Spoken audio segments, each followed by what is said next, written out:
देश में वैक्सीनेशन की प्रक्रिया शुरू हुए 5 दिन हो चुके हैं और अब तक लाखों लोगों को वैक्सीन की पहली डोज मिल चुकी है और ये सिलसिला जारी है। ऐसे में अब भारत अपने अगले अभियान की शुरुआत करने जा रहा है, यानी मित्र राष्ट्रों को कोरोना मुक्त करने का अभियान।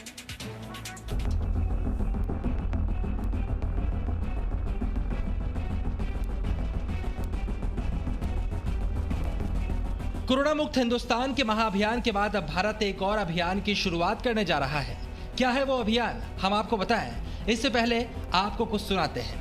बहुत थोड़े ही वक्त में ये फतवा आ जाएगा कि हमें बीमारी के लिए बचने के लिए जो वैक्सीन है इसका इस्तेमाल करना या नहीं करना। यह है उज्जैन में सुन्नी मुस्लिम समाज के धर्मगुरु मौलाना महबूब आलम, और ऐसा है कोरोना की वैक्सीन पर दिया इनका बयान। देश में वैक्सीनेशन का काम जारी है। वैज्ञानिकों के दिन रात की मेहनत का नतीजा है कि देश एक साथ दो वैक्सीन के साथ कोरोना मुक्त भारत के संकल्प को पूरा करने में जुटा है। लेकिन धर्म की सियासत करने वाले ठेकेदार हैं कि मानते ही नहीं। हालात सिर्फ धर्म तक सीमित नहीं है, बल्कि वैक्सीन आने के पहले से लेकर वैक्सीनेशन होने तक अफवाहों को हर स्तर पर फैलाने का काम भी जारी है। लोगों को डराया जा रहा है और कोरोना से मुक्ति देने वाली वैक्सीन पर ही सवाल खड़े किए जा रहे हैं, वो भी तब जबकि बार बार ऐसी अफवाहों को हर स्तर पर सबूतों के साथ खारिज करने का सिलसिला भी जारी है। कोई डाउट नहीं है कि जिन प्लेटफॉर्म्स पे ये 2 वैक्सीन बने हैं, I think that has become very clear to me. 2 made in India vaccine, negligible, उससे भी कोई नीचे कोई टर्म हो तो वही इस्तेमाल करनी चाहिए। Side effect and serious side effect practically nil. खैर, अफवाह और डर फैलाना कुछ लोगों की फितरत ही सही। भारत सरकार ने अपने स्वस्थ भारत संकल्प के साथ अब अगले पड़ाव की शुरुआत कर दी है।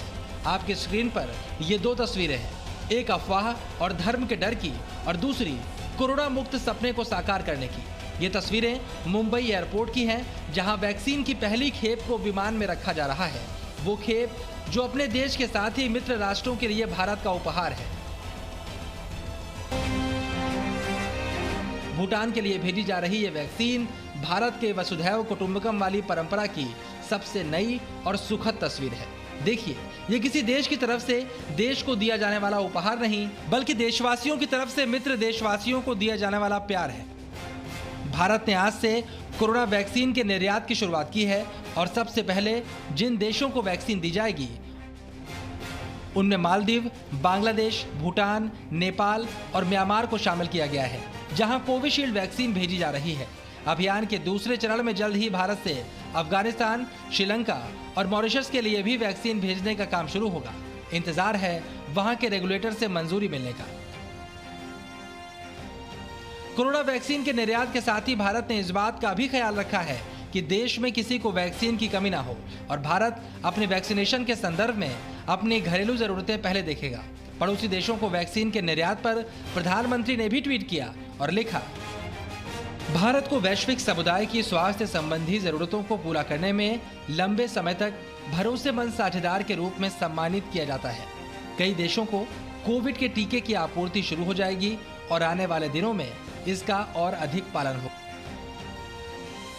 कुल मिलाकर कहानी सिर्फ इतनी है कि एक तरफ जहां अपने ही देश में बनी वैक्सीन पर अपने ही देश के कुछ चुनिंदा लोगों को शक है, वहीं दुनिया हमारे वैज्ञानिकों की मेहनत से तैयार इस वरदान का स्वागत करने को तैयार है और इस दायरे में ना अफवाह है और ना ही धर्म की झूठी व्याख्या। Bureau report, ji media. Presenting B News app, available on Google Play and App Store. Download it now.